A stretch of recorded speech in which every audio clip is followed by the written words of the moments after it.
Hello, everybody. Hello, welcome. Welcome back to some more Adobe Live. Thanks for hanging out with us today. Always great to see so many people hanging out. It's fantastic.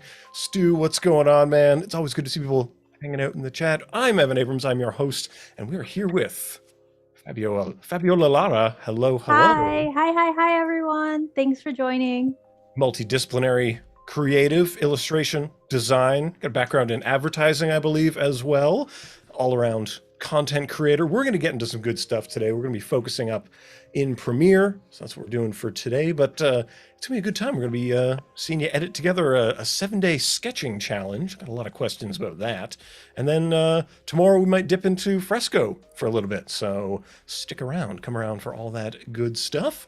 What else is going on around here? If you've been hanging out for the day, you've seen we got a lot of creative challenges going on, so please get involved with those. We got lots of that stuff happening all throughout the week, so do be ready for that. And tomorrow we've got a special artist spotlight going on. There's rich, full activities happen all the time. But, so good to see people here checking in the chat. Rick, good to see you. What's going on?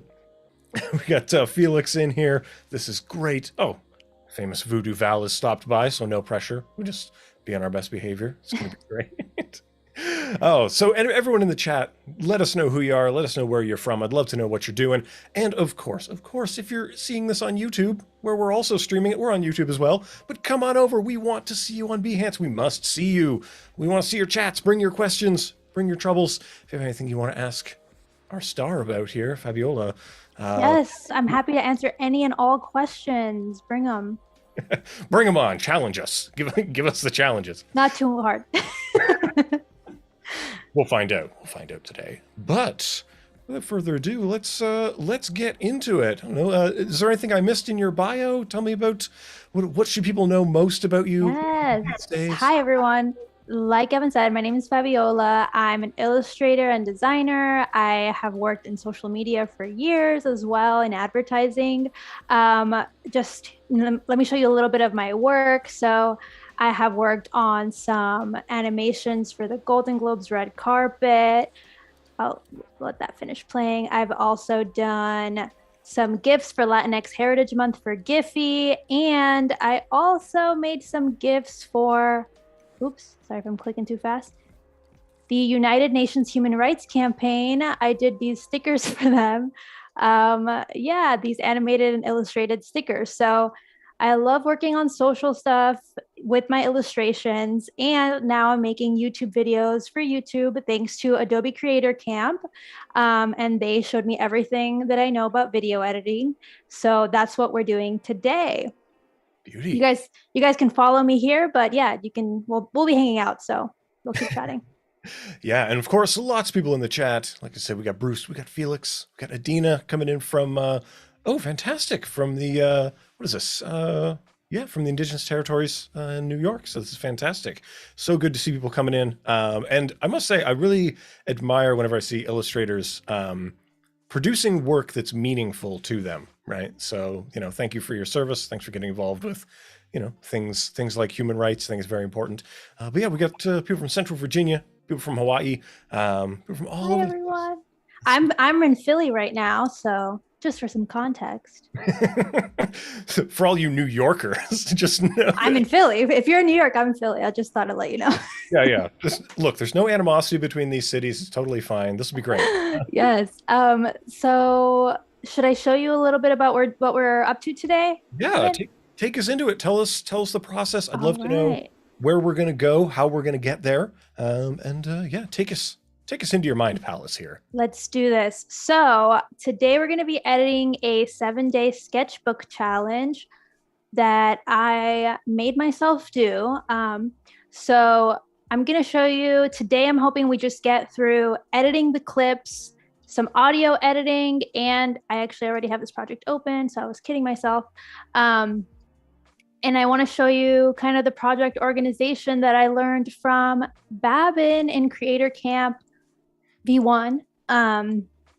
Yes, so here we have just all of my little bins. Maybe I'll make this bigger for you. I think Paco showed me that the other day, how to make everything big. Can you guys see the keyboard touches that I'm doing?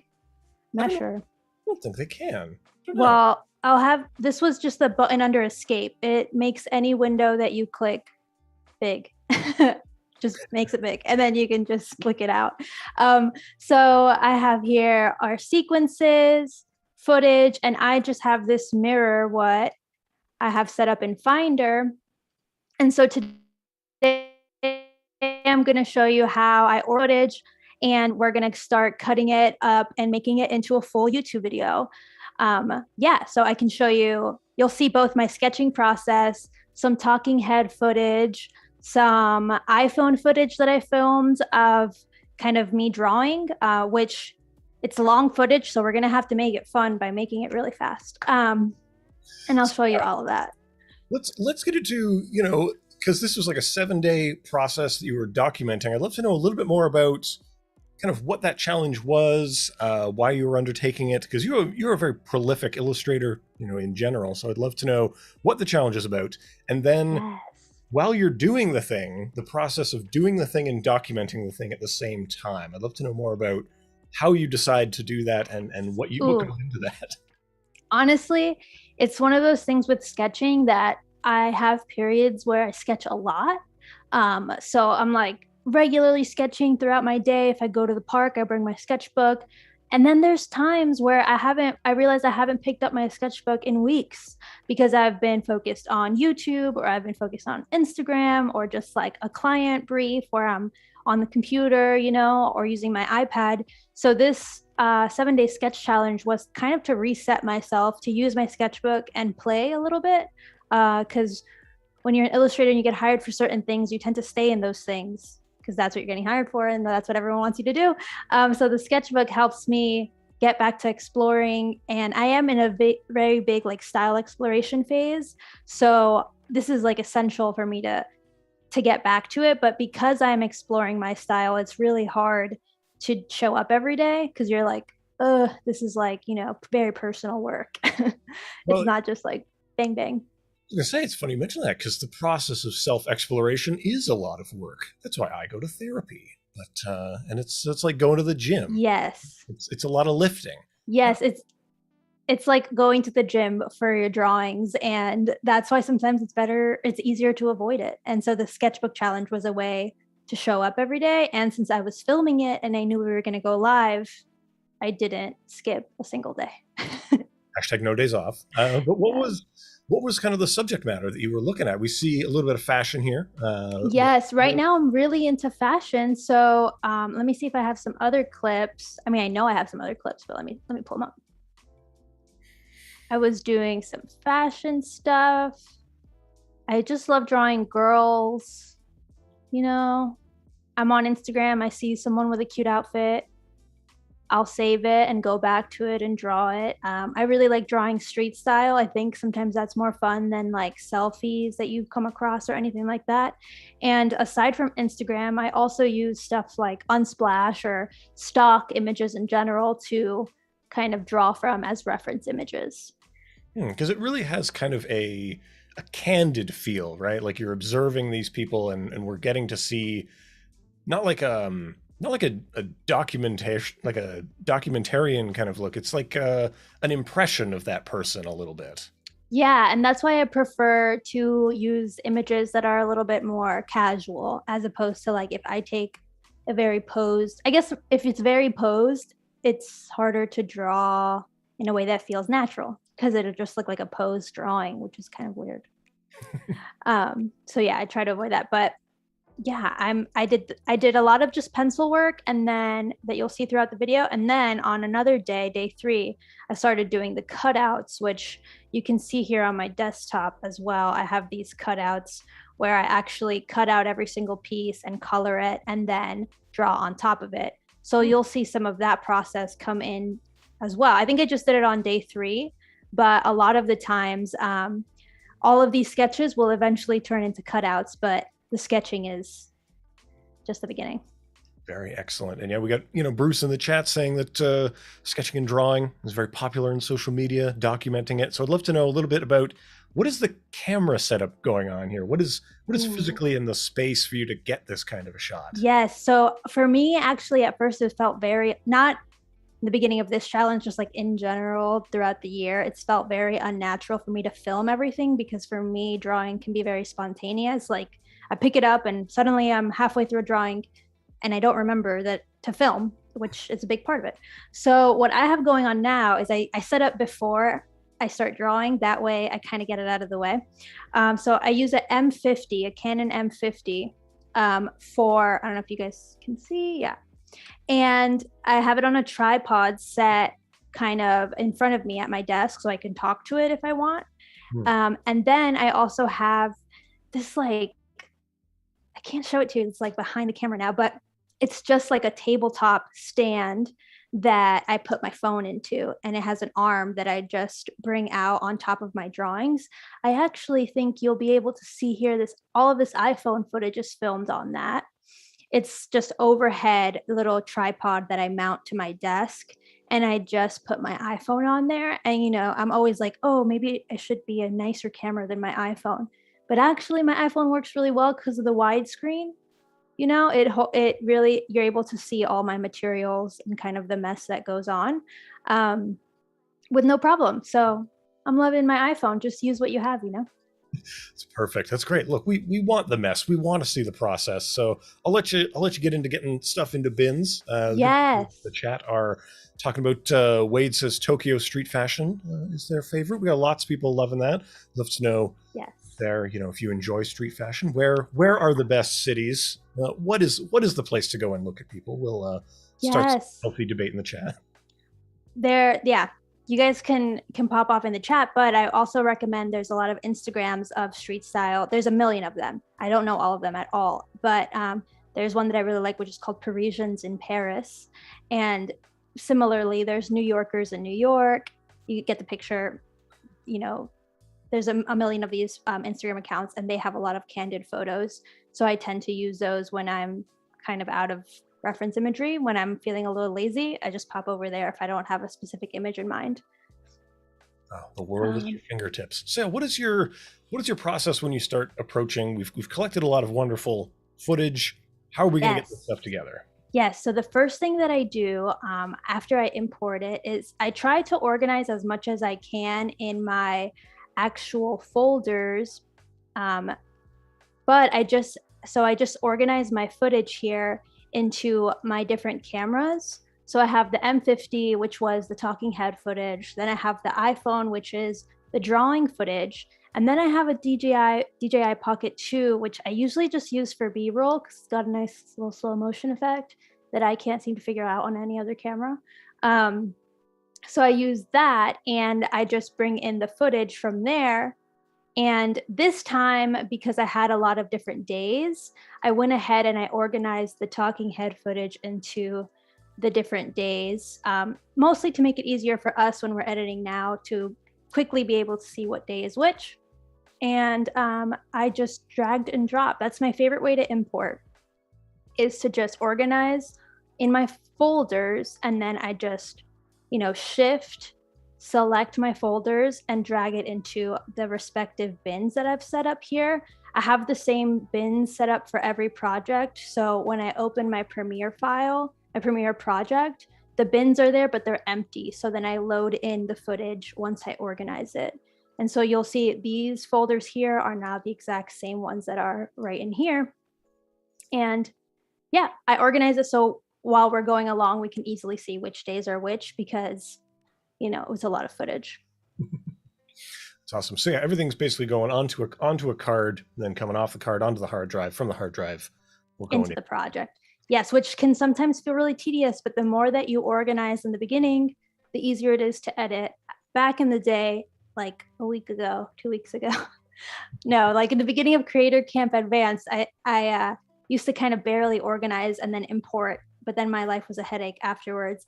But there are really cool ways, and Mandy Celine, who is one of the teachers from Creator Camp Advanced, which you should apply to join Creator Camp Advanced or Creator Camp regular, not advanced.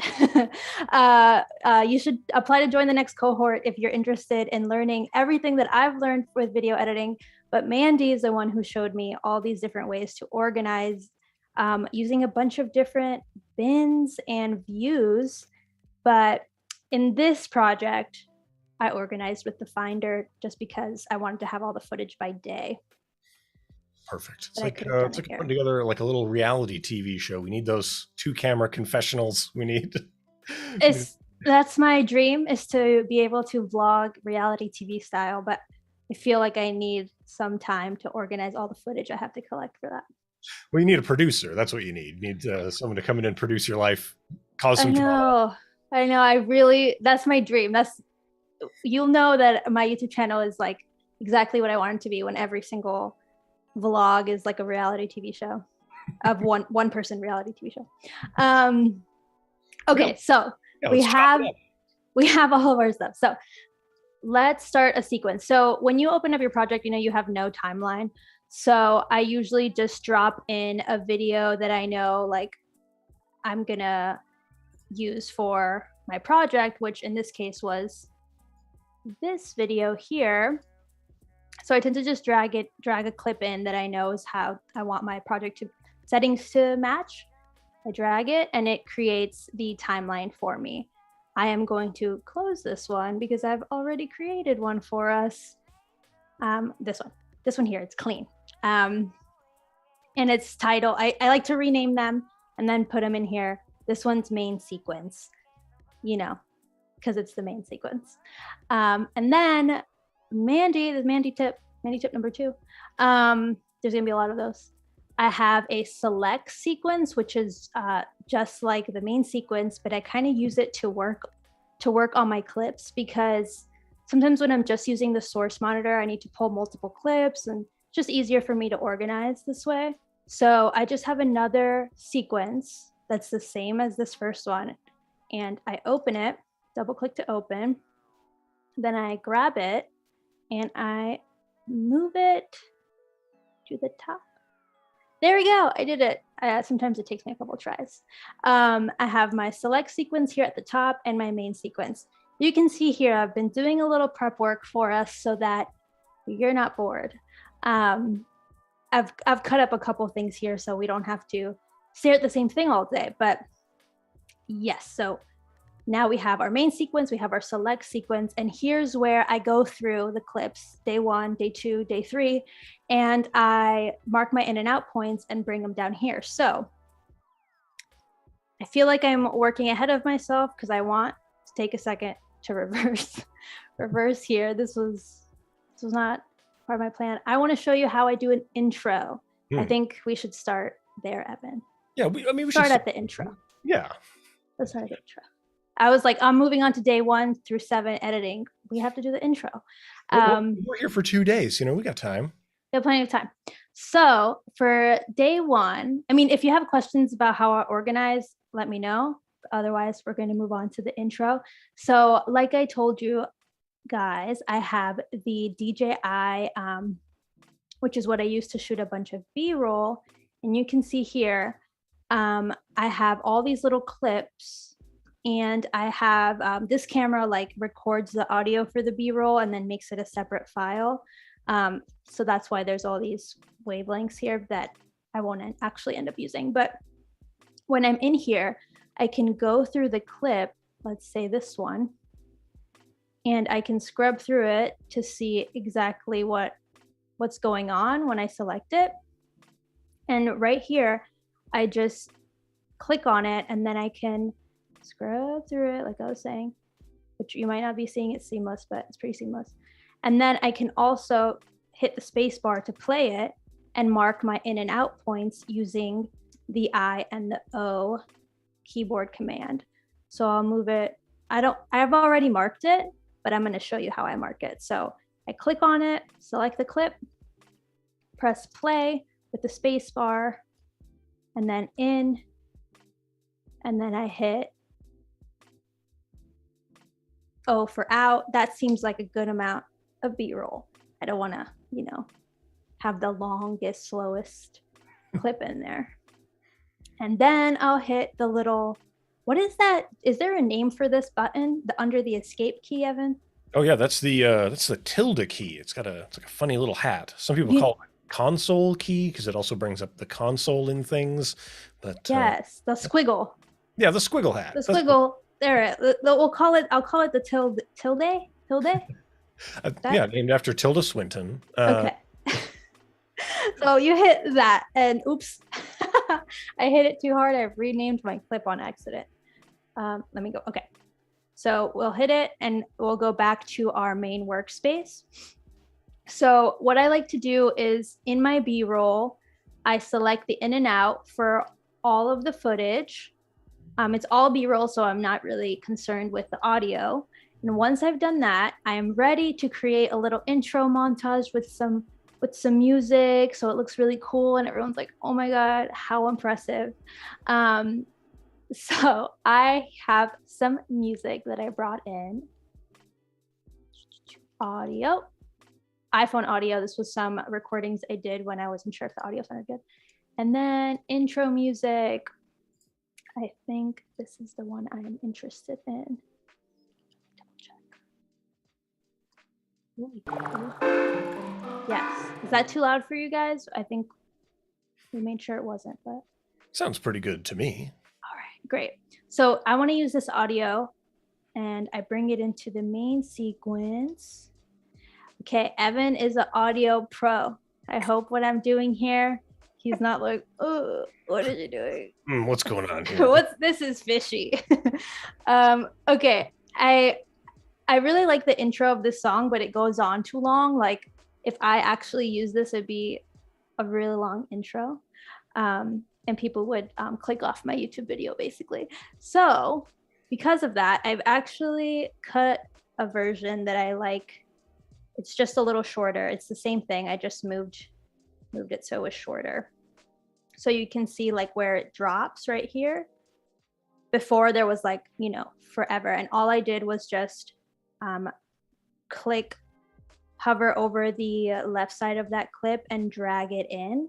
But this is where I want it, which is why I have it pre-cut, because otherwise you guys are going to have to sit there and watch me make sure that I got in the exact same place. Yeah. Well, and you were involved in content strategy for a while as well. Are there any best practices when it comes to putting stuff together, putting stuff out in the world that you can share with some folks?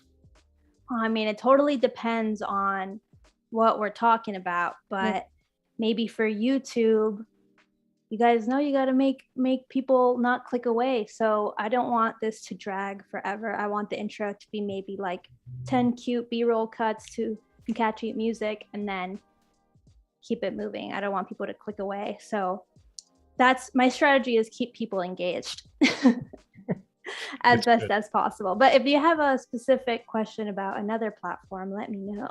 Yeah, there's a lot of general,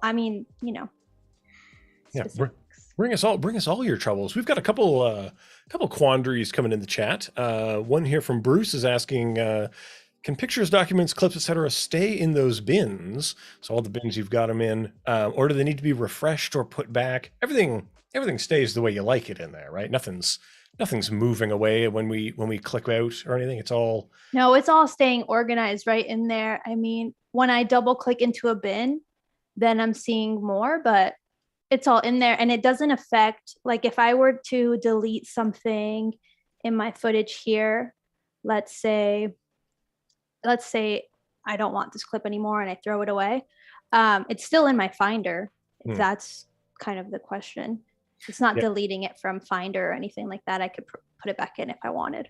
And if people are worried about when we jump over into those like multiple views, those different organizational views, just another way of looking at stuff, Yes. So I like list view when I'm here looking at all my bins. Then when I get into a bin, sometimes with footage, like this doesn't mean anything to me, right? So I like to click the icon view so I can see more of the views. And then you can also do the freeform view, which then you can move things around all crazy, which sometimes feels like a little too much for me. So icon view. But you can also scale it too, so you can really see as many icons as you need.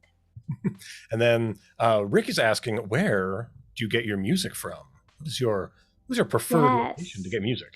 My preferred location to get music at the moment is Epidemic Sound, because they have the thing where they look at your YouTube channel and suggest you more clips related to your YouTube channel. And so that's an easy way because I'm really indecisive. So if you give me 10 options, that's great for me because I can pick from those 10. But if I have to search the entire library, then that gets crazy. And I think Epidemic Sound has a tool within Adobe Premiere Pro. Is that right? Oh yes, they've hooked it up. The good people of Adobe stock have been shaking some hands. So Ooh. there's I haven't used it myself. I'm trying to find it here. But is it in the audio controls? It's going to be in your libraries space. What's my library space? If you if you go window, and I think maybe Essential Sound may also have a little button for us. Window, Essential Sound. Sorry guys, hold on. Let me reset here because I'm confusing you guys. Okay, so I'm back to my normal workspace, and then you're saying pull up library or Essential Sound? I think so, because I know we can search Adobe stock through libraries, so we can get in there and pull up all kinds of interesting footage and such, any elements that we require. So it should be when it loads up. When it loads, yeah. Maybe we don't want to tax the bandwidth too much today. That's true, yeah. So if you go in through your libraries, maybe click Explore Libraries. I usually download it separately and then import it because I like to play a bunch on the website. Oh, whatever this is, we're closing that. But you can also, like Evan said, libraries or Essential Sound. You can probably bring it up here through Browse Adobe Stock. Oh, it's doing it again. Well, maybe we'll let it do it. Yeah, well, you can see over there, kind of on the side, you've got a whole bunch of little waveforms also to choose from under there. Those are your things you can enjoy if you'd like some beauty corporate, perhaps. Yeah, so here you can search more, and it'll pull up even some clips from Epidemic Sound as well, and then you can bring them into your project if you have a membership. I think that's how it works. Kabam! I'm gonna close this. And I don't want it to get too crazy, guys. Yeah. So hopefully that helps out when people are looking for music right here in the app. It can get you there. But yeah, let's get into it. I'd love to know a little bit about what you look for when you're listening to music. What vibe goes with what you're doing? Since I'm doing drawing videos and drawing related videos, I like a calm vibe, but a little bit happy, a little bit upbeat. And I have to confess, even though I'm Latina, I'm from Chile. People think, oh, she can dance, she's rhythm. Wrong. I don't know the beat. I wish the beat was provided for me, but it is not. So I look for these kinds of little waveforms that kind of, I'm like, okay, that's a visual indicator of some sort of beat, right? Are you guys seeing this? Let me see if I can. These big little waves to me show there's a beat happening visually. I'm an artist, I'm a visual person, okay? I am not a DJ. So, oops, let me hide this. That's what I look for. I look for like kind of markers that I can align my little intro montage to, and then upbeat and happy and kind of chill at the same time, not like, crazy EDM or something. That's for my videos. If you want crazy EDM for your videos, go for it. So here's what I do, guys. I'm going to move this up a little bit so you can see what right now we're working in this main sequence, so I might just close this one so you guys can get a better idea of what's going on. And we need to set some markers so that our cute little clips that are slow-mo and awesome align to those markers. And we're gonna do it automatically. Wow, incredible. Premiere Pro. Let me show you this thing I learned. So we have the music here. We're on the main sequence. And let me double check that you guys, that's very loud. Is it very loud for you guys? I'm gonna turn it down. Okay. So this is my DJ moment. I'm going to unselect the clip but I'm in the main sequence panel selected. You see this blue box. This has happened to me a couple of times where I have the clip selected. You don't want the clip selected. You want just the panel selected. Then you hit M to make a marker. As you can see, this little green marker. And now we're gonna let the audio play, and we're gonna do our markers on the beat, which we kind of know also align with these waveforms. But I'm gonna close my eyes because I really need to feel it or I'll mess up.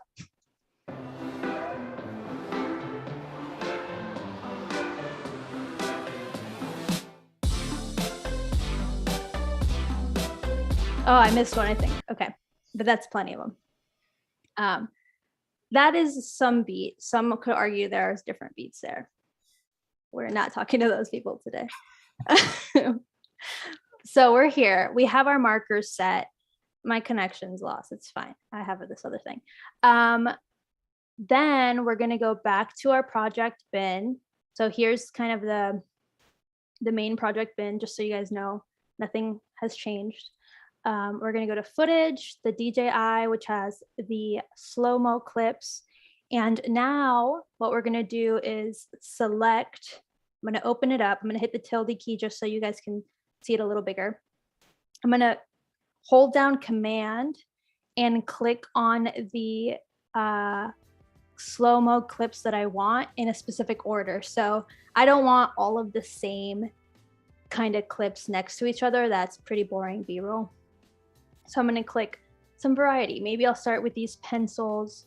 Then I'm going to go to this purple girl. Then I'm going to go to this red, then blue, then green, dark blue, blue, red, blue, this one. Maybe I think that's enough. I don't want to hit the same girl again. So once we have it selected, I selected it with the Command key. I'm going to go back to this view, and I'm going to drag it to this button right here. That button, the automate to sequence button. Hope you guys saw it. It's this button right here. I just dragged that selection down to that.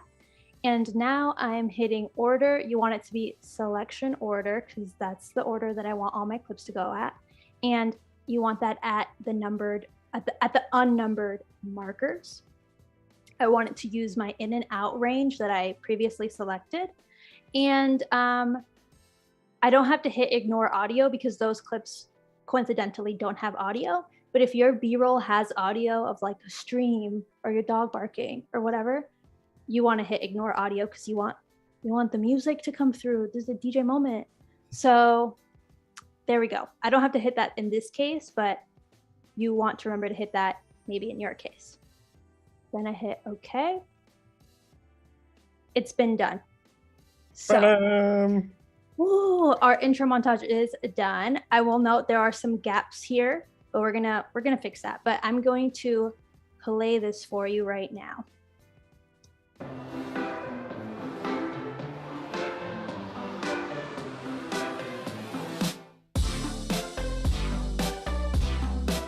Maybe a little too long, but we have it set. So what we're gonna do now is we don't want those blank, black frame moments. But the reason that happened is because when I selected the in and out points for my B-roll, maybe I selected too small of a clip because I didn't know exactly how long I needed. But it's simple. We're just gonna click on those clips, click with your mouse and drag over to meet the next clip. And we'll do the same thing here. It's just like a second. And now the entire intro is done, and I'm scrubbing through it because it might be a little simpler for you guys as opposed to me playing it back. But there you have it. And the cool thing is I can go in and, if I need to readjust this clip, if I think, oh, maybe it should have been at a different point, I can pull it up and maybe re-drag it and put it back in. And I mean, let me show you how I would do that. If like this, I kind of want her face to be shown, but I think it got cut off. Mm-hmm. So I'll just open it. Maybe there's a more pro way to do this, but here's what I'm doing. So I think I want it like there. So then I would drag it and we're gonna pop it back in the frame. And I'm gonna drag this. This is how you kind of repair repair a clip if you decided it doesn't look great like that. And so you could repair some of these. Like I really like this little zoom out. I like this page turn. Yeah, so there you have it. That's the intro set to music. Now, the music goes on and on and on and on. I don't really need all that. I think I just need a little bit to get me to maybe my day one. I'll have that music for my day one talking head, and then maybe I'll switch the music. But for now, I'll just shorten it up. Are there any questions related to the intro? Oh, there's just a lot of people whose minds seem to have been blown by this automation, which is great. It's one of those things that could take a lot of the trouble out of here, or at least get you into a good starting point, right? Like we finally don't have a blank canvas anymore. We're working from something. Exactly. I like the variety of shots. Like we're moving in, then we're moving out, and stuff like that. How are these all handheld? What's making the movement here? Ooh, it is handheld, but it is a little, I don't have the camera right here. It's a little pocket camera that's on a tiny gimbal. And so the gimbal allows me to move it in and out really smoothly in a way that is hard to capture with like a bigger camera. But I bet you could do it with an iPhone. You know, if you were to hold down your elbow, then you could just pan or zoom in and out. And that usually has a really good way to get some B-roll, slow it down or something like that. You'd be like me and just really abuse the warp stabilizer effect. You know, I don't have to shoot good anymore at all. That's true. That's true. I love this little pocket camera because it lets me get the footage of my drawings like this, because otherwise, similarly, I was having similar struggles. Okay, so now we have the intro set. I love using the Automate because for a long time I didn't know how to start my videos. And this is like a great way to kind of gather all that maybe random footage that you have and make it into something cohesive in a simple way. Perfect. So yeah, where do we go next? Where do you start thinking about sequencing things together? Yeah, so now is when we start actually making kind of our time, the bulk of our timeline. But we got excited with the montage. That was exciting. Now we got to do the work. Getting everything actually together here. So this is when I pull up that selects timeline that I was talking about, which is, you know, just another place to work. I'm gonna move this so everyone can properly see what's going on. So now we actually go into the footage and start. I'm gonna start with like the talking head footage that I have, and then we'll do talking head, drawing, talking head, drawing, talking head, drawing. And so on and so forth. So here in the selects, just before we were live, I kind of cut up the intro so that you guys didn't have to watch me sit there and select everything, but I'll give you a little tutorial on how I did this, which is, I'm pretty sure it's this clip here. I double clicked it. Or was it this clip? Not that clip, not that clip, this clip. Oh, guys, so silly. I have an intro folder. It's in the intro folder. Okay. So 4042. 1 second. It's this one. So in here, I set the in and out by I double clicked the footage and I clicked I for the in, and then I went to the end of me, you know, talking with my hands, and then hit the out. And then what I did is I like to drag it to the selects timeline first.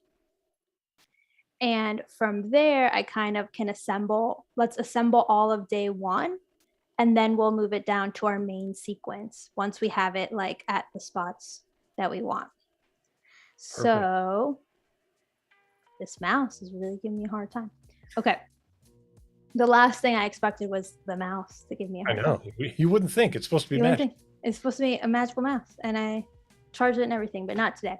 So here I cut just like that with selecting my ins and out. I did the day one. You can see it here in the program selects the day one intro, which I cut up, and then I moved into some drawing that have these drawing shots, which are a little bit blurry in the beginning. So I am going to just cut them out because I don't need my viewers to get bored with that. So we're gonna go to use the razor tool. I'm gonna hit C on the keyboard. I'm gonna cut, and then I'm gonna delete that.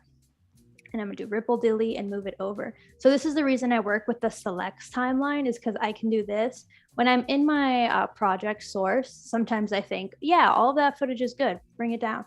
But if I, then I'm actually being a little bit more critical. I realize like, oh, that looks kind of blurry. Maybe it's a little boring.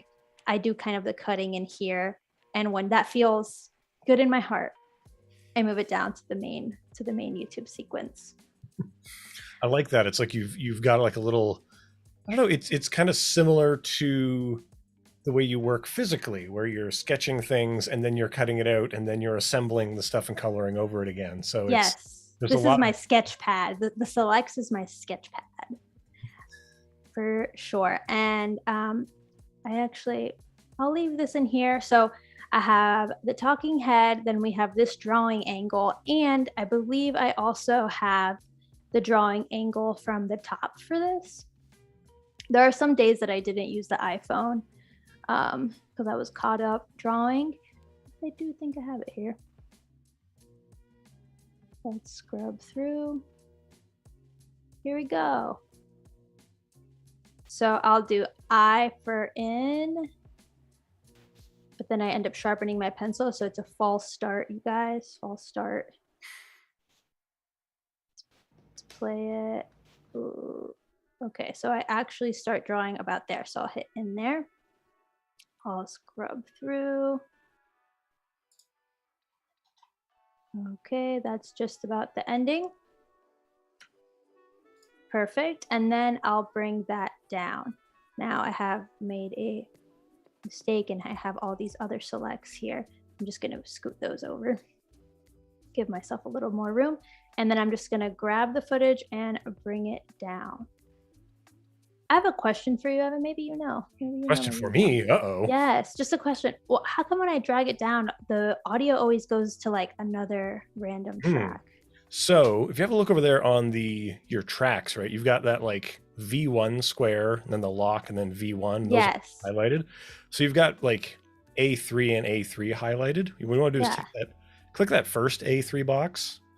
And then, so that should make it go away. And then you want to click the one next to A1, which is like, that's where I'd like things to go. So on the other side, on the further to the. Oh, and click this on. Yeah. So then you got those going on, and things should, when you drag them out, go just there. Okay, we'll try it. Yeah. I just work assuming that's just how it is, and then I have you here. I thought, why not ask? That's just sometimes. I don't ask questions sometimes. Okay, so now we have that, and so we have two angles of the same drawing. So maybe I'll just start with one angle, and I'll probably move this towards the end because you can't really see clearly.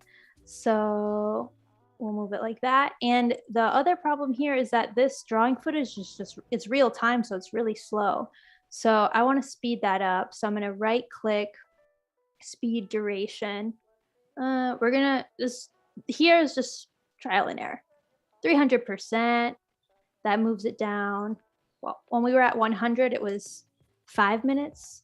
So if I want it to be 2 minutes, I'm not very good at math. 400. All right, that's pretty close. I'm gonna go with that, and I'm gonna click OK. So that cuts it down a lot. And then I think I can copy and paste this attribute, so I don't have to. Can I? I think I've done it before. No, I guess I was wrong. But what I do is I do speed duration, and I know that it was 300. So I'll just repeat it. And then I ripple delete. And so now we have a shorter day one. I'll let it see if it plays. I think it's like rendering or something. Saving. It needs to think a little bit hard as well. Yeah. So I have it there, and you know, it's fast, but maybe I want it a little faster. This is a hard thing with editing and drawing videos, is like in real time, it's not the most exciting thing, right? You basically just want to see the ending. So maybe I'll just cut this in half. No one will be like, what happened in the beginning of that video? It's like, you know, I drew it. So I'm just gonna cut a little bit, cut some of the more boring parts out. I like to, usually I keep the absolute beginning, and then I'll cut like kind of the middle part. You can mentally fill in the gaps of what happened there, and make sure it loads. And I actually think that's the end. So yeah, we'll just cut here. And so I like to do some of these cuts just to kind of move the plot a little bit. And in an ideal world, if you have music, you can time it to the music as well. But for the drawing portions, I tend to add music at the end because I don't know what I want to keep yet. Yeah, it's interesting because, you know, when you speed it up a lot, like a lot, it starts to look like a stop motion kind of, Yeah, like you're taking one photo every 5 minutes or so. it's true. Unreal quality to it. It's very tricky with the drawing. I feel like the time remapping tool can be kind of fun for it, but I haven't done it myself just yet. So I'm like, I don't want to bring you along while I guinea pig this.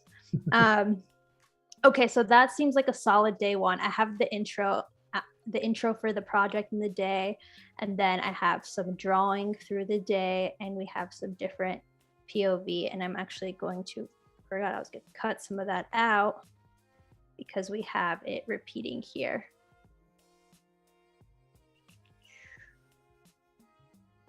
I'm actually just going to use the top footage. I don't really think I need this footage.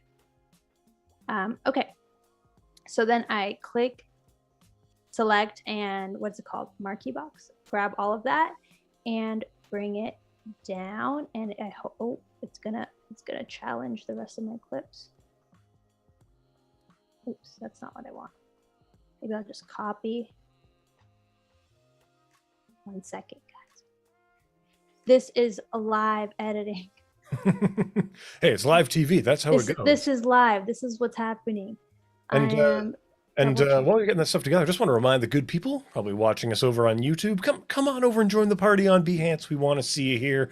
I want to see you hanging out. I see Afroya coming into the chat. Good to see you on a weekday. Yeah, we got Reverb Mike holding it down with quite a lot of good lyric-based puns for us.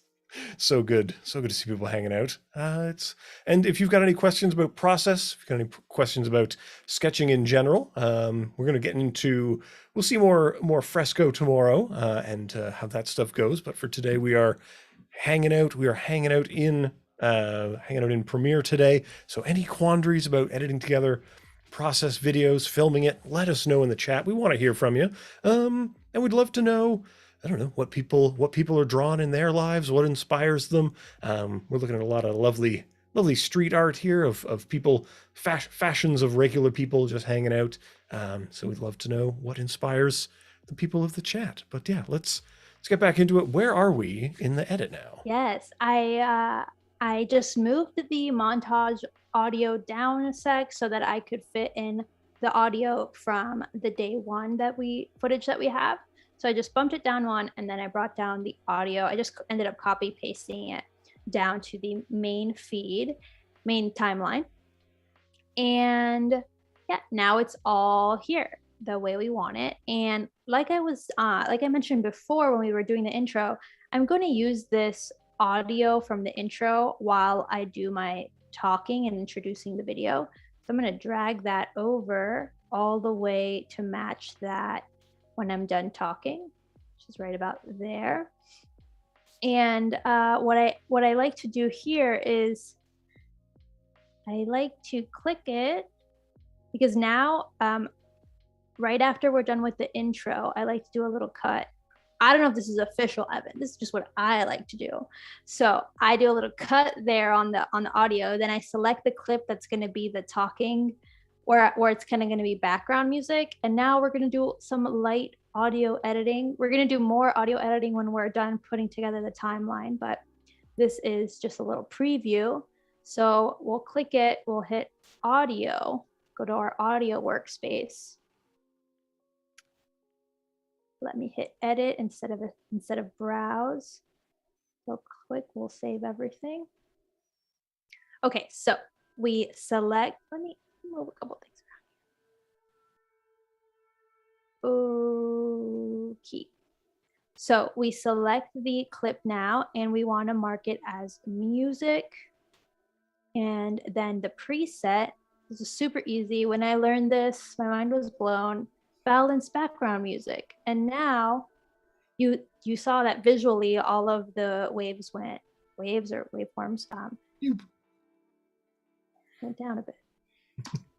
If you're new here, so it's still kind of loud. So I'm just gonna do maybe -3 on the entire clip. And that's a little less. I'm a designer, and in today's video, so that's what I like to do. And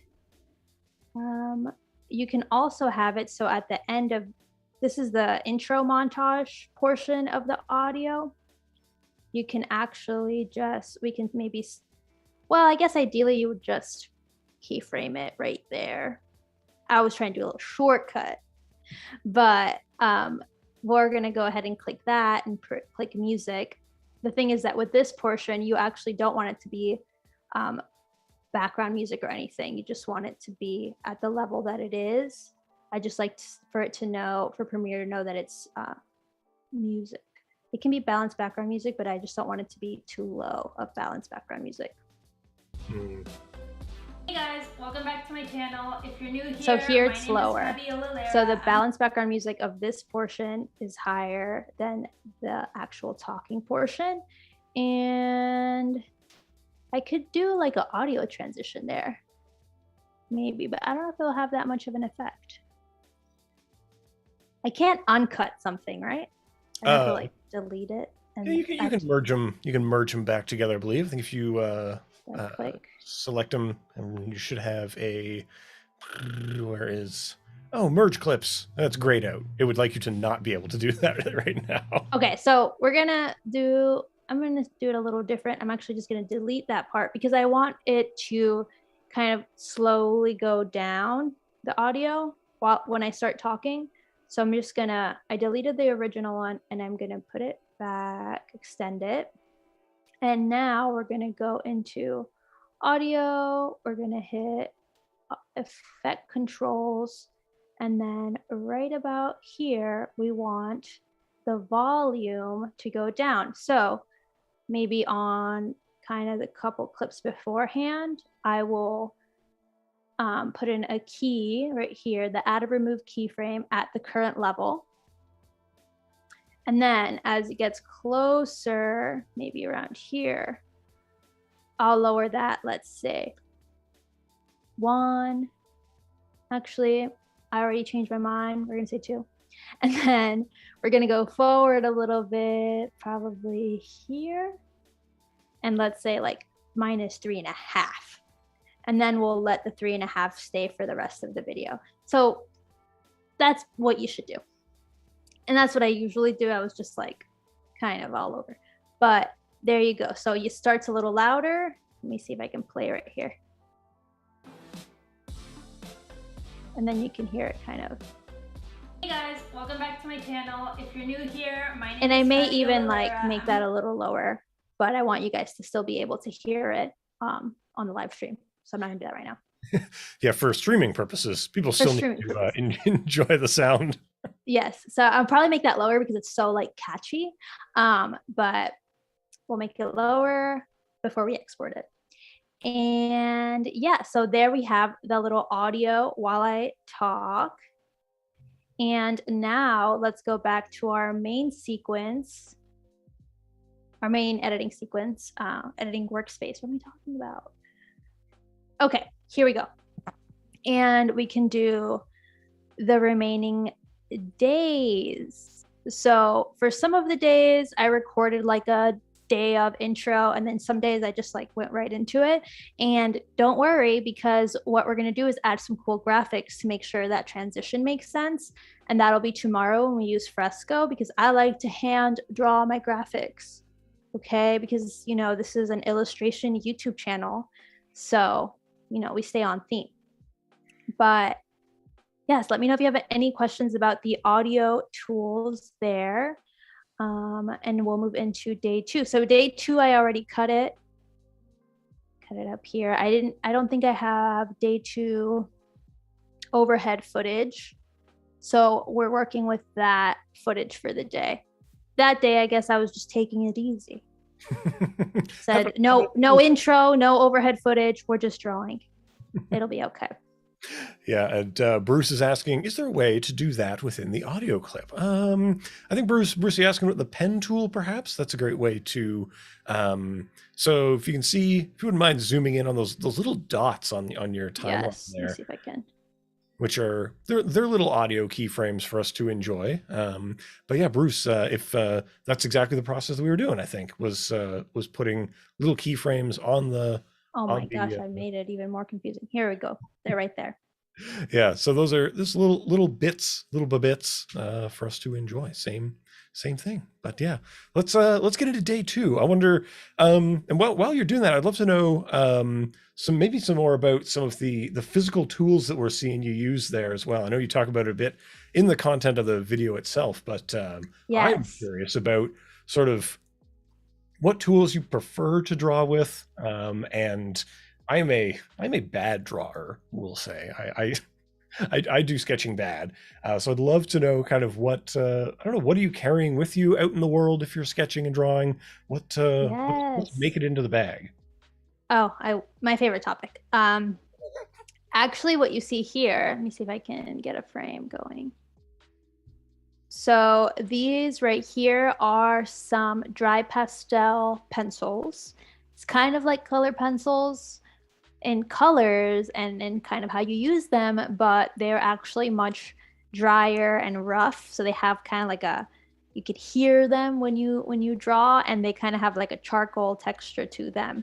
They're smudgy, you can blend them. I absolutely love them.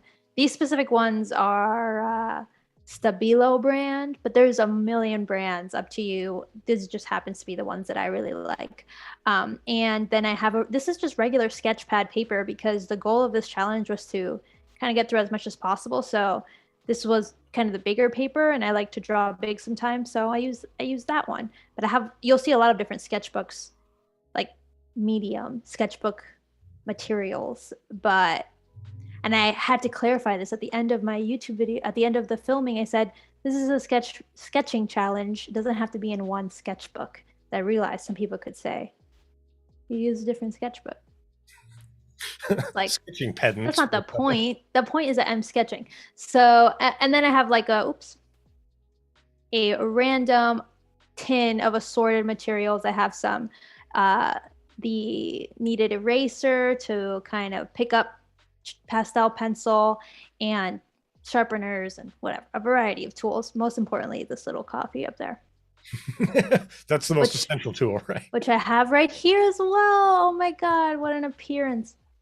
Coffee break. And Stu in the chat, Stu's big into pastels. I find them far too messy, and my sensitive fingers don't like them. But maybe yes, I feel like pastels are seen as kind of like an old lady medium. Okay, this is the honest truth. I think people think that it's an old lady medium, but I really like how fast they are to work with, like charcoal. They're really fast. And as you can see, like in real time, these clips for an entire little sketch, they're 10 minutes. And if I were to be using paints or something, well, that would take a lot longer. Okay, so minutes. Are you setting like a timer when you do it? Like, is this a timed event that you set yourself on? I didn't explicitly state that in my video, because it was another element I didn't want to hold myself to, but I was doing about 30 minutes a day. Was kind of what my mental goal was. Okay. just so you guys know what I just did, I grabbed the day 2 footage, which was only this camera angle, and I'm probably going to cut some of it as well, but I dragged in just with the in and out points day 2, and I sped it up, and then we're going to do the same thing here for day 3, but Miracle day 3, I actually do a little intro. So we have the intro, and this was all just using the same process, which was going into day 3, grabbing the footage, placing my in and out points right here. Then I drag it into the selects sequence. And from the select sequence, I make any further edits, which, for example, this is the drawing portion. This is way too long. You know, no one's ever going to make it through that. So I'm going to maybe move through the cool parts, which I feel like are the light table portions. Maybe I'll cut it there. Then maybe I'll do another portion where you see me cutting the pant out. There, cut it and delete some of the other clips. So we want to do that over and over and over again. We've also got a question coming in. It's from Daniel Matalon. We've got, can you talk about how you chose the particular little, what's it, the Osmo Pocket Cam that you're using? What, or your DJI little gimbal camera? Yes. What? Oh, I wish I had it in arm's reach, but it's downstairs. But what factors drew you sort of to that one, maybe over other ones? Sounds like they're thinking about getting a Osmo Pocket in their lifestyle. But yes, the reason that I got it is because as a new YouTuber, taking something like the M50 out on the streets of the real world, where not everyone is trying to be a YouTuber, is quite frankly embarrassing. For me, okay, if you have the guts to go out there with a full camera and set it up and all of that, I love you. I wish I was you, but I'm not that person. So the little pocket camera, it's about this, it's like this big. It's like it's like a really big USB stick or something. And I can hand hold it, and I can turn it on myself or turn it forward, and I get a pretty wide angle, stable footage, which I can never do that with a bigger camera. And it's pretty discreet. So that's the reason I got it. If you film at night, it's not the best it's pretty grainy at night. But if you're filming outdoors, if you're filming indoors with good enough light, it works great. And I really recommend it for this kind of how discreet it is and how stable it is. All right, perfect. That would be my pros to that one. These are the big selling features: discreet and stable. That's what we look for in a camera. Well, and for the B-roll, because if you're like when I shoot little vlogs and I'm like drawing at the park, it's very inconspicuous, but I can still get like really beautiful B-roll of like the trees and silly stuff like that. That makes all the difference. It does. Yeah. I mean, your ease of using a thing is going to get you to use it more. And that's what you want, right? Yes, that's exactly it. And I noticed that I also make more of the little TikToks and reels with it, because I kind of keep it in my purse, and I also keep my phone in my purse, but it's not as stable. Right. Well, talk more about that. What are you doing on TikTok? What are you putting in reels? What's going on out there? Yes, I mean, I am not the most trendy with my TikToks. Which dances are you doing? Huh? Which dance challenge? Yes, in terms of dance challenges, I mean, I'm not really doing much, but I do I'm trying to keep it to what I like to do, which is drawing. And illustration type of TikToks and reels. So I like to shoot, and actually you can see it here. Hold on, let me see. Do you see it right here? Can you see it? I have a camera, my iPhone right there with this little tripod. It's not a tripod. What's it called? It's like an arm. and I'm using that vertically to film the process of assembling this paper cut, because I am going to turn that into a reel. So I like to make sure I grab all that footage, and then I'm just going to make a reel where I time it to some trending music and call it a day. And I think if you're not doing challenges, it's all about figuring out the kind of content you already like to make, and maybe adding trending music, maybe adding some sort of text on top that lets people follow along. You always want to give people context as to what you're doing, so that they can kind of understand why they should watch something. Perfect. And that's what I've been making. And so, yeah. That's great. Sharing more process, getting more of the stuff out in the world. I think it's, I don't know, is it critical for you've been in creative services for a while. So I was gonna ask, do you have any advice for other sort of illustrators out there? You've worked with some pretty big brands in the space. So if you have any thoughts for folks getting in the game, I'd love to pick your brain. Yes, I do have a lot of thoughts. I think the most important thing is to make stuff that you want to be making. If you make like these paper cuts that I'm showing you and all of that, if you make work that you already want to get hired to make, you will likely get hired to make it if you show it to the world. If you keep drawing dogs, and you keep sharing your beautiful dog drawings, but you actually want to get hired for gifts about something else, like anything else, like fashion girls, then no one will know to hire you to make fashion girls, because all you're doing is sharing your dog stuff. So you need to kind of think about that. And that would be my number one advice. Like right now I'm drawing all of these fashion girls. I'm thinking maybe some sort of editorial kind of magazine will want them. Who knows who the client will be, but I'm going to keep sharing them, and I'm going to keep saying that this is what I want to get hired to make. And hopefully those things will come. And I think that's kind of how it's always been with my work, with getting hired for like the gifts for the Golden Globes and the United Nations Human Rights Campaign. It was, I made stickers about those themes. Like I made political-esque Giphy stickers beforehand about being Latina. So it was kind of the perfect fit when they wanted someone to make gifts in Spanish for their campaign. And the same goes for the Golden Globes. I was making a lot of gifts of celebrities and stuff like that. So when the Golden Globes came around, they asked me if I wanted to work on that.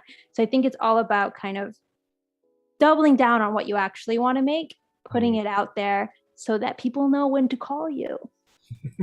I love it. I love that. Like it is, it's an interesting thing. It seems so intuitive, right? You should put out the type of work you want to be hired to do so you can prove that you can do it. I'm always kind of blown away by sort of maybe how producers think that this person only draws this one thing. Well, they could probably draw anything, but they've only seen you draw this one thing. So their minds snap to that immediacy of what they're seeing. So it's a big part of it. I mean, sometimes I get frustrated that maybe I'm not getting hired for a certain thing.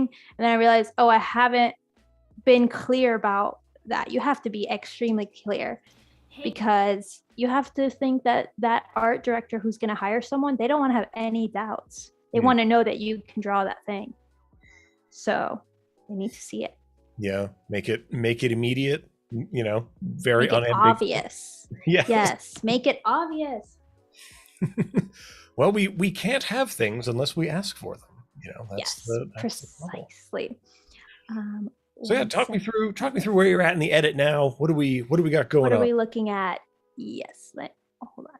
Looking at some. Okay, so right now we're on day 4. We're looking at this talking head. I haven't pre-edited this for you guys, so I want to go ahead and do that now.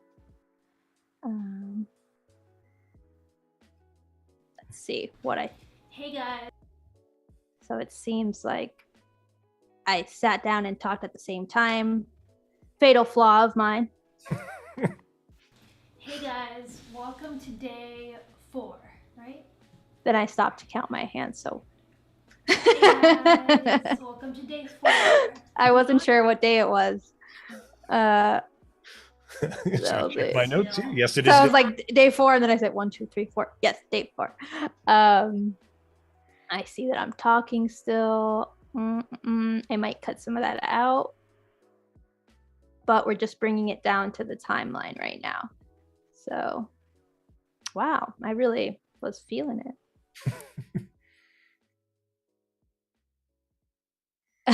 And do you just go right off the dome? Like you just sit down and you're just going to talk right to the camera, whatever happens happens? Yes, especially for these, because it's just sketching videos. So I knew that the majority of the content will come from the drawing itself, which is, again, unscripted, right? You can't script the drawings. So yeah, I feel like I treated each day like a check-in. So it was like, where am I? Do I feel like drawing? Tell them where I'm at emotionally. And that's exactly what I did. Yeah. Raw, baby, raw. And then, so that's day 4. And then I have these organized by days. So here I have some day 4 footage. I'm pretty sure day 4 was one of my worst days. Oh. But it's okay. We're still showing it. Now I'm kind of interested. What makes a good day or a bad day when you're out sketching? I think I didn't know what to draw. So I have a lot of friends who say like prep. I have one friend, my friend Kendall Hillegas. She is a great food illustrator, and she has been insisting that I take one day to prep what I want to sketch. So like pull reference images, maybe decide that I'm going to sketch people or sketch dogs, or what am I going to sketch, the subject, and then pull the reference images and kind of do all the selection, and then pick another day to actually execute. I am doing it here all off the cuff. I am selecting, executing all at once. And so I think this day I didn't do a great job selecting kind of the images that I wanted to work off of. And that's why it wasn't as fun of a day, I think. It happens. A bit more friction between intention and creation, I guess. Yes, it wasn't as exciting of a day, but it's okay. Yeah, there's always more days, I wanted the sketch challenge to be pretty authentic, because I think sometimes with artists on social media, you just tend to see the end product and you're like, wow, they're making incredible drawings every day. But really, you're not seeing the like 90% of bad drawings that it takes to get to a good drawing. And that's a big part of it. Oh, and here I'm watching TV. I set my iPad up in the back, watch TV while I draw. It's my happy place. What are you binging on there? What's on? Oh man, you don't want to know. I mean, it's pure A+ trash TV, because I don't want to pay attention. Right? I can't watch something important. I can't watch Handmaid's Tale and draw. That's impossible. So I have to watch something that doesn't matter. And I'm pretty sure I'm watching Smugglers. Like where people try to smuggle stuff into the US. Oh, but so nothing happens. Like nothing really, there's no need to watch it, or just like true crime stuff. So I just watch something that I don't really need to pay attention to, but kind of keeps me feeling like I'm having a relaxed day. I'm realizing now this camera angle is just awful. You don't end up seeing much of anything. That's the hard thing when you're drawing, is the best angle is just almost just the top down angle. But I figure that kind of gets a little boring after a bit. So setting the in and out points, grabbing it, dragging it, and reassembling it. And so we'll be, I'm going to stop showing you guys this. This kind of repeats itself for every day. I'm going to bring it down here to the timeline. But I want to show you guys before we're done a little bit of the audio editing that I like to do for the clips. And I figure it's good to show you now, because if I cut things further, it'll stay on all of the tracks. Yeah, So because we got about another 40 minutes or so hanging with people here, so yeah, we'll gauge our time accordingly. yeah. So let me show you that, and then maybe we'll go back to cutting stuff up. So what I like to do, and we're going to do it with this talking head bit, I'm going to close the selects timeline since we don't need it right now. I'm going to click it, and then I'm going to hit audio, the same as we did for the intro music. And then I'm going to hit dialogue. And from there, I'm going to click, I hit dialogue, and then there's this preset button. I like to use the podcaster voice. Oh. So I sound better. But we'll see. Now we'll both do an impression of a podcast. Oh, hold on. I'm going to mute the background music because I want to turn it down, but here. So I'm a designer, and in today's it's a little bit echoey. And so I can keep playing with kind of this, but I also think that I thought that this would happen. So I want to show you guys, I'll go back to my bin, go up, and audio. Yes, iPhone audio. And I have a recording with my iPhone that I think will be better, but now which one is it? It's probably this one. Or something to get me there. Hey guys, welcome back to my channel. If you're new here, I'm pretty sure this is the same one. If you're new here, it sounds like the right clip. So I'm going to move this down again. Maybe there's a better way to do that. I just move it down. And then I'm going to grab this recording and bring it to here, align it with that clip. Now, obviously, these two audio clips are now not aligned. So I'm going to, I don't know if I have to ungroup it to do this, but we'll see. Hover both. And where is the sync? Synchronize. And audio track 1, yes. Click OK, synchronize clips. Now Premiere is doing its thing, thinking about it, doing the work for me so I don't have to. And while it's processing, it's a great time to jump into some questions that are building up in the chat. It's amazing how these shows work out like that. So there's a question from Pamela here. Do you make an outline of events before you shoot videos, like setting it up? I think we've been talking about how this is all very naturalistic, but do you, for some other things, sometimes kind of plan out your days a little bit?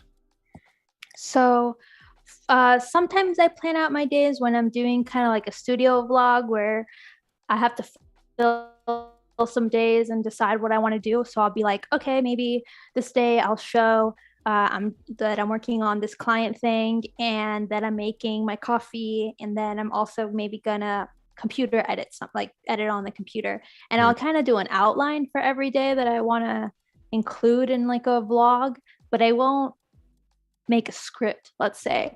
But if I'm going to shoot a tutorial about something, then I'll make a script because I want to make sure I hit all the points and I don't forget something. So then I'll make a really tight script and try and stick to it. I'm really bad at memorizing things. So it's not like I follow the script to a T, but it does help me, not repeat myself a million times and stuff like that. Perfect. Yeah. It's because I know there are some people who are very rigid. They're like, I have these B-roll shots in mind. I know exactly what we have to go to construct the narrative of our day. So it's I wish I could be that organized or have that much forethought, but I don't know sometimes, and I don't know what I don't know what I don't know. I don't know if maybe I'll need something later, but I try and think it through. But I also think that a big part of it is just to shoot as much as possible. And so if I shoot as much as possible, then I'm not really that worried if I don't have something. I'm resynchronizing the clip because I think since I had other stuff on the timeline, it kind of like cut a bunch of stuff. So I made some space. I think it'll work like this. Evan, well, let's see. Go. Find out. And another question hanging out in the chat though is What is it? Here it is. What is like a safe time limit for a YouTube video like this? Do you have like a duration in mind? Are we trying to get under a certain amount, over a certain amount? Yeah, I am trying to get this video like under like 12 minutes. I don't say that I have a science to that. I don't. It's just like I think that people are more likely to watch shorter videos. But I do think that with drawing videos, people are more willing to stay and watch. Like they know that drawing is a slow process. So sometimes I'll preemptively say, or I'll do a voiceover saying like, this is the real time of it. So this is why it's, the true time. But most of the time I'll speed it up because I want the videos to be around from 8 to like maybe 15 minutes, but I don't want it to be all just drawing. So I'll have to kind of splice it up to make it feel like there's no lulls. Right. But that's not a science. Yeah. It's up to your audience. Attention, right? That's the yeah. I think so I have a question. This is a question from Evan. So you said this is captured from your iPhone. Where in the shot is the iPhone? Like where? Yes. It's actually like right here. Oh, okay. Actually, you can see it. It's not, I mean, Evan, you probably would say put it closer to you. But I couldn't get it out of, you see the iPhone cable right there? Right here. Right, there it is. It's literally right there. And there's a couple times that I look down because I'm trying to make sure like I see the like mic picking stuff up.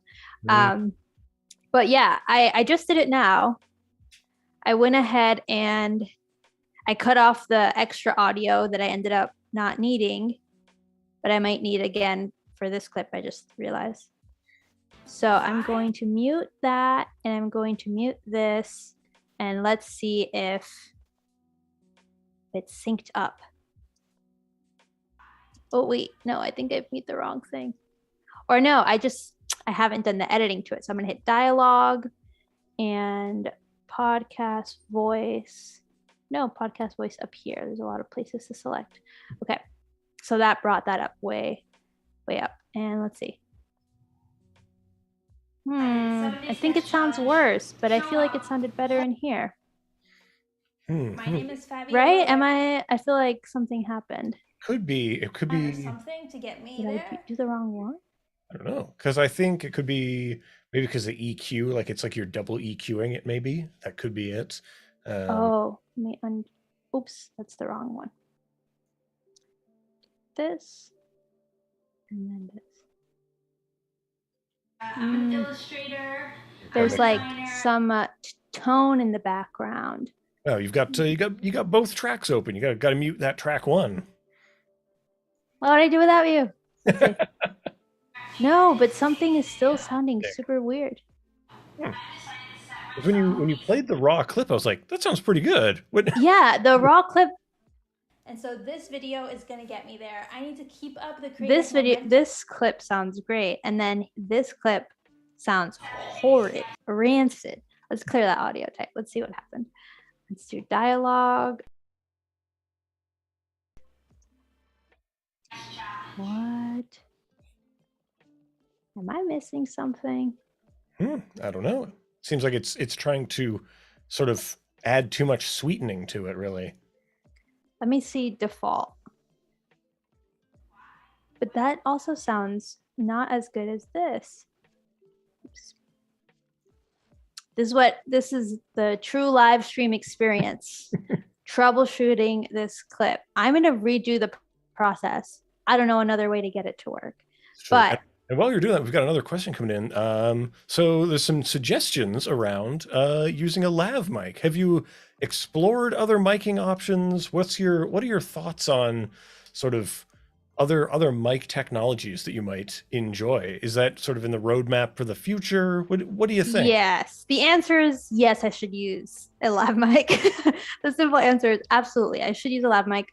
I don't have one. I was using this Rode mic because it's what I have, but I know that in this room, it ends up kind of sounding echoey because I have to put the camera a bit far away. And that's why I'm using the iPhone, which like we're saying, sounds pretty good here to sync it, because Premiere Pro does such a good job with syncing. I've been holding off on the lav mic only because I wasn't sure if I wanted to use it. I wanted to use something to record straight into the camera or not. Yeah, I don't know, there've been some good advances in wireless technology. I know Rode has a very good, these like really chunky looking clips that you can, one of them goes into your camera, the other one goes onto your shirt, that yes, are very good. I see a lot of people really enjoying that. I saw you recommended those. You have those, don't you? No, I've used them, and I like them. Oh, somebody else recommended them, but I think it was Mike in the creator camp, our audio guru. Yes, he was talking them up, and I was like this close to buying them, then I had to stop myself, jumping the gun. I know, like for me, I don't know. I find audio so finicky out in the field. There's wind. There's my own lugubrious breathing that gets all over, like just the amount of air that comes out of my nose right down onto a microphone. That's why I tend to go with like a shotgun mic myself, because it's on the camera. It's not going to pick up my terrible breathing patterns. I can feel very safe and comfortable in the way I'm breathing. So yes, actually, I have off camera here. I'm not sure if you guys can see it because I have a small view, but I actually have a proper mic that I just didn't have at the time of filming this. But I'm going to plan on using that. I actually think that what's happening is I'm looking at the original waveform, and maybe I move the phone or something, because here it's really clear, and then here it's not. So I think I did something without realizing when I was filming, and maybe covered the mic with a pencil or a piece of paper or something, and it's not working right. So, but that's the process would be like that. You would drag it in and synchronize the clip, but it's not going to happen today, you guys. Yeah, we'll have to rely on what we got. We got to, yes. That's one of the interesting things about thing like naturalistic filming. You got to make the best of what you got. Yes. So I'm going to just click undo and try and get us back to where we were, which I think is right here. Yes. Wait, no. I'm going to just undo. I don't even know if we can undo all of that. So I'm just going to go ahead and get rid of this, because I'm pretty sure that was it. Okay. Yes. So we're back to the beginning. Okay. So we're not going to do that because it didn't work out, even though I tried my best. I'll have to use a lav mic. This is another reason to use a lav mic. Let me see what else I wanted to show you. So yes, my favorite thing to do is to, even though it doesn't sound great, I'm going to have to play with this a little bit with I don't want it to over repair here and all of this, but it's a bit challenging to make sure that we're both hearing the same thing. Again, one of the perils of live streaming. Yes, I'm not sure if will suck, but hopefully they don't. I mean, like, what are the odds? Like, one day it has to be good. Okay. So let me see. What happened? I click reanalyze. Nothing has changed, but I'm just curious. And maybe I'll reduce the dehum because it sounds a little much. So for this 7-day sketch challenge, I'm going to be using my favorite materials right now, which are my Stabilo Carbothello soft dry pastel pencils.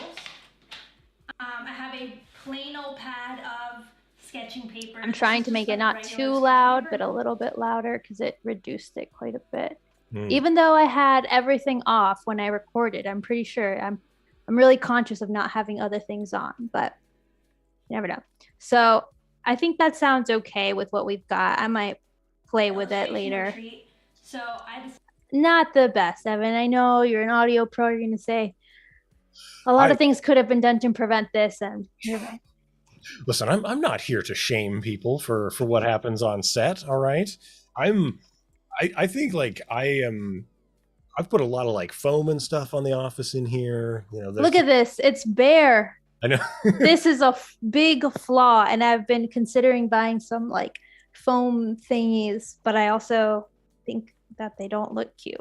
They do not. No, you want to get some artistic kind of wood or maybe some shaped kind of wave patterns, Yes. maybe like, I don't know. We've come a long way in audio dampening technology, both technologically and aesthetically. So we can all, you know what you need? You need someone who can like make you some sculptures out of wood for your wall. That would be great. Wood is a good absorbent.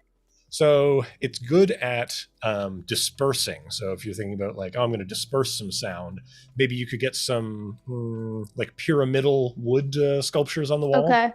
But yes. Usually like a bookcase does it, right? Because it's Ooh. wood for bouncing, and then paper is full of books for absorbing. So okay, perfect. Because I was like, what am I gonna do? Put a couch in here? Like I don't know. I can't fit one. Put a bed in here. But yeah, tapestry, bookshelf. Those are all viable options. How do you feel about medieval tapestries? Or do you have maybe? I'm open. Yeah. I'm open to the idea if it improves my audio. That with a lav mic, wow, next level. I really should have done that beforehand, but I'm really indecisive and I didn't know what to commit to in terms of dampening. Exactly. Look, it's hard. Committing is hard, right? Yes. So, you know, where do we go next? What's the next process you want to lay on us here? Yes. I wanted to show you guys kind of what I'm going to do to get all of the audio to sound similarly is I'm just going to copy what I did to this one, you know, given there are some flaws with it, but let's say it's perfect right now. Then I would go to my next clip and right click and paste the attributes, and it's going to paste all the audio attributes.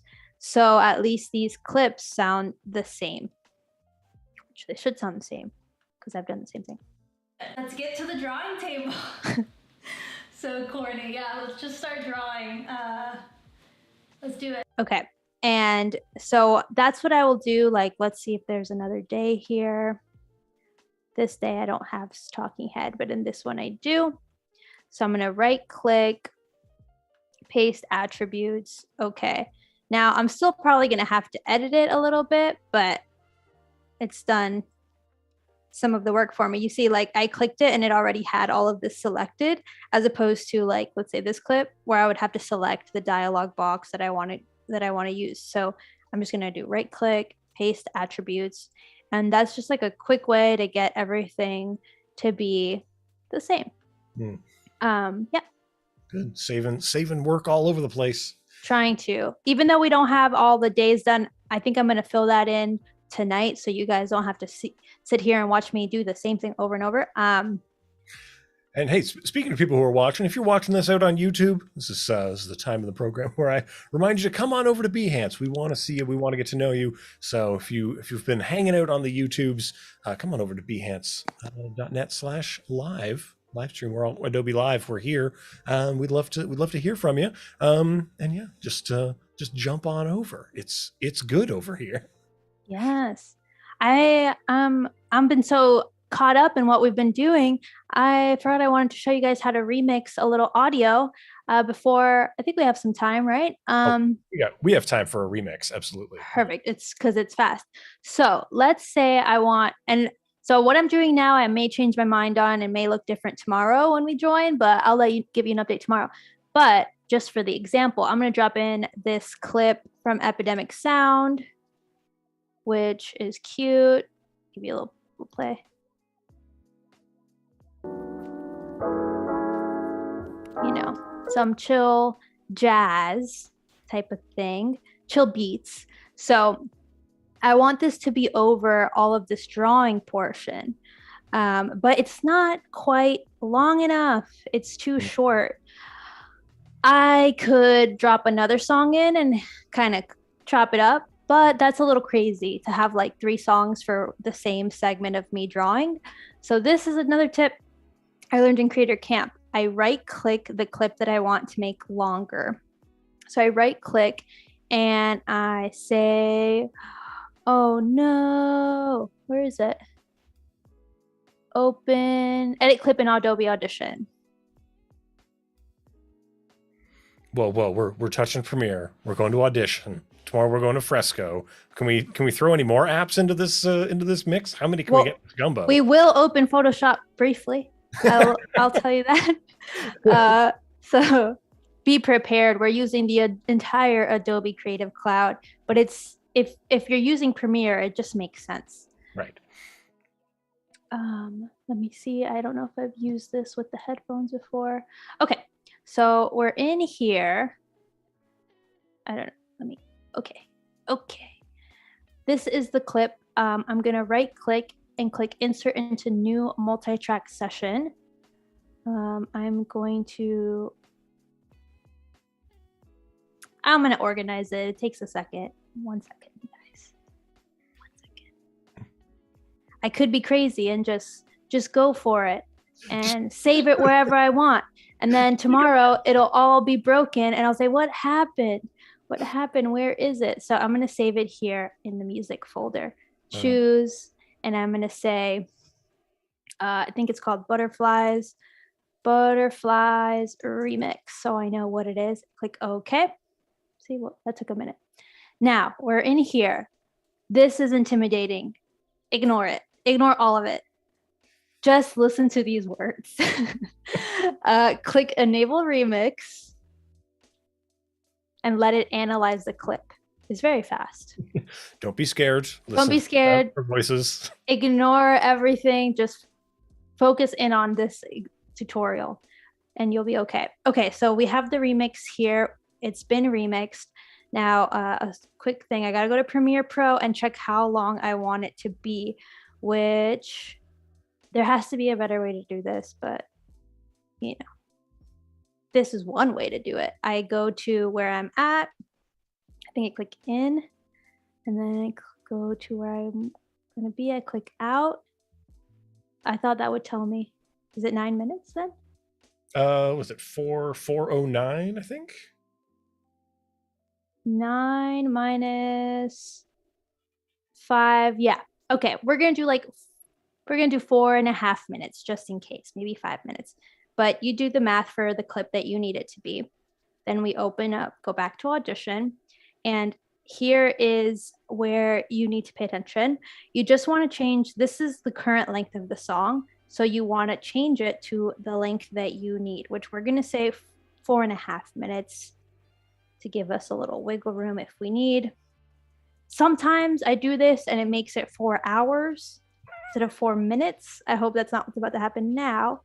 So I go, as soon as you click it off, it'll remix it. And let's see what it's done here. All right, I'm pretty sure that's 4 minutes and not 4 hours.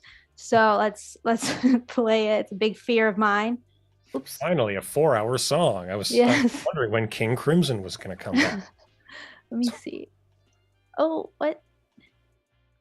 Audio hardware settings. I don't know what's happening. Oh, it's probably because we're streaming. Because we're streaming. Okay, so I'll just show you guys what it did though, because I can show you visually. I'm going to zoom in a little bit. So the original song was only 2 minutes. Now the target duration is, the remix duration is 4:34. And where you see these zigzags is where it cut it so that it could loop it into like a remix version that lasts as long as you need it to, which is great. Now I don't have to go find a song that's 5 minutes long that I don't really like, but it's 5 minutes long, so I'm going to use it. You don't have to do that. You can use a song that you want and make it as long as you need it to be. It's not playing. I don't know what I did, but it's not playing, but trust me, it's worked and it usually sounds incredible. You can never tell that it's been remixed. So now we go to, I think it's File, Export to Adobe Premiere Pro. I like to save it in the same place. So, you know, it takes me so many clicks to get to where I want to go, but I do it every time. Okay. And just while you're navigating, I'll say that this remix feature has saved me a lot of trouble in my life. So often I do a lot of corporate work, so it's, you know, not particularly the most inspirational music that we're going to be using, but or I guess, I mean, it says inspiration in the title, so I guess it is inspirational music. But you know, it's often like, well, the thing we're covering is 2 minutes. We got 130.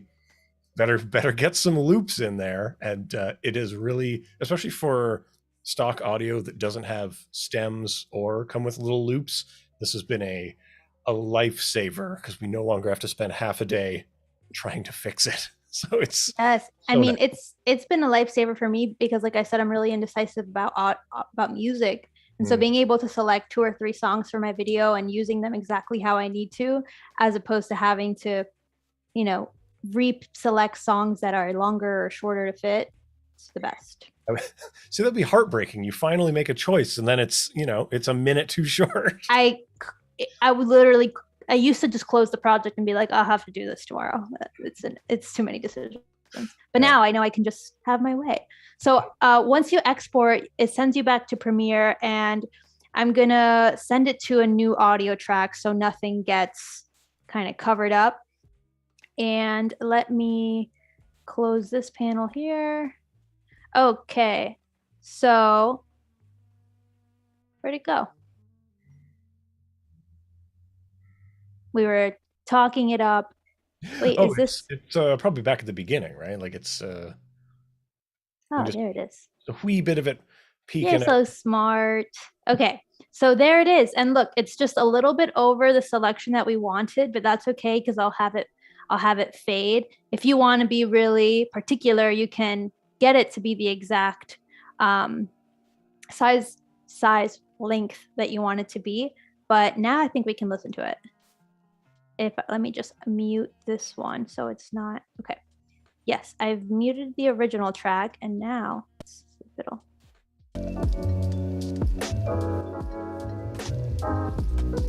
Do I have 2 things going? Hold on 1 second, guys. It's my first live stream, you guys. Bear with me here. Okay. So now this audio should be great. Let's see. It's a little laggy here. Oh.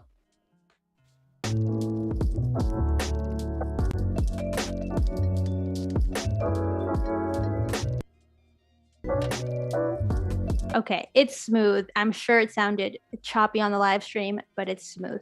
And it's the length that I want. So now I can I'll just shorten it a bit, and I'll have it fade out a little earlier as we go into the next clip. But yeah, now I can have the exact music I want, and I don't have to think twice about it. So It's wonderful. I love the It does have remix chill feature. vibes. Chill vibes all over the place with this thing. Yes, it's perfect for drawing. And I like to have a couple different songs for the drawing portions, but I just remix them to fit the size that I need. Awesome. So yeah, we got a bit more time here. Where are we going next? Where are we going next? Okay, so we've done this. We can do another one, but we've already done it. So let's see what else. Wow, I have a lot of bins open now. Let's see. Check something real quick, see the other things I really want to tell you guys about.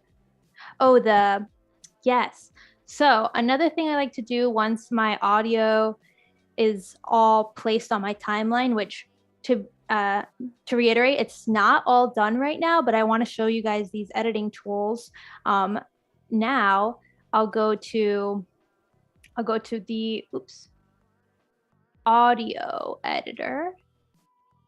And something that I like to do, which I would have to be a little bit more organized, is I'll move the music down to this. I'll go to the audio track mixer, not the clip mixer, and I'll organize my audio. So audio 3 right now is just music. And let's make audio 1 dialogue. Oops. And maybe this one would be, this one's actually just going to hold kind of the audio that I don't need, like for the drawing. I don't really need that audio, but I'll just pull it down. Oops. So I'll select it, Shift, and bring it down. And so if all the audio on A1 is dialogue, then I would be able to go into here, and I think I have to pull this down a second. And do the parametric equalizer, which, why can't I see it now? Here we go. Go to parametric equalizer. To be specific, I'm not sure exactly what it does. I think it just like brings that lows, it just like shrinks it a little bit, the top and the bottom, so it sounds better. Oh, we can do so many things with a parametric equalizer. Oh boy. I'm like, I don't know the specifics, but I do it. That's why we have the presets, so that we don't have to think about it too much. Yes, exactly. So I'm trying to open it up, but I feel like usually I just double click and it opens up. Well, I'm not seeing it open up, but I usually do. There's one. Where is it? I feel like I'm not getting the menu that I want. Is it because I got to click here? There we go. So you got to click where it says parametric equalizer and not this thing that distracted me. And I click vocal enhancer. And that usually helps the vocals sound a bit better. Watch them sound terrible now. Audio hasn't been my strength today, but I'm not sure why it's not playing. It's because it's on mute. Now it's not on mute. Oh, you guys, I did it for the wrong, I got so nervous, I did it for the wrong section. I did it for the section that has no dialogue. I should have done it for this section. It's on the whole track, so you can enjoy, should play through good. It should play on the entire section, right? But I have the in and out points. That maybe that's why. Okay. Illustrator, I'm a designer, and in today's video, I've decided so to that set sounds myself a 7-day pretty good. I mean, challenge. obviously it's still a little bit echoey because of the room, but we can turn it off and see what it sounded like before. Why? Why do a challenge? Because otherwise I don't get anything done.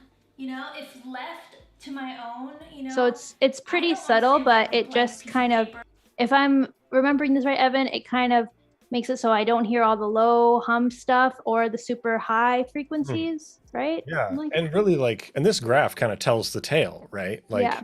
we can see sort of right around that that little number 3 blip, right? You get the HP, the L, and then the 3, and you can kind of see like a pretty consistent mountain that happens there, right? Because that frequency is louder.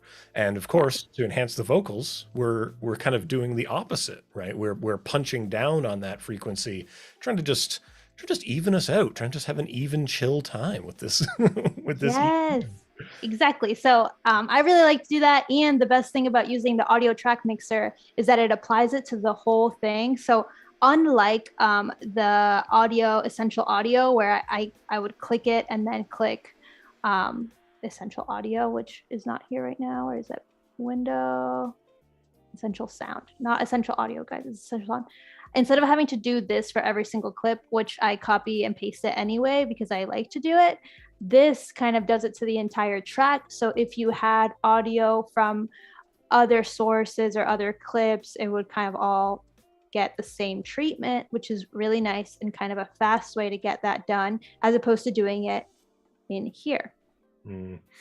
Yeah, there's so many different ways to work with it, so many ways to work it. It's great. Yes. And I think a lot of people just have to kind of find their path that's going to make them the most comfortable in it, you know. Yes. So the way I usually do it is I use the essential sound on the specific clips that I want to use.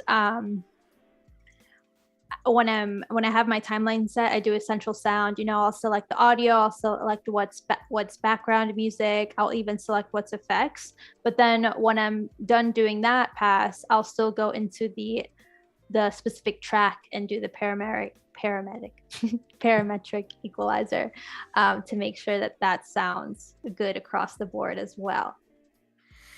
Yeah, it's like a paralegal, but metric, I guess. I don't know. That's yes, that's the way I look at it every single time. I'll put myself in pun jail now.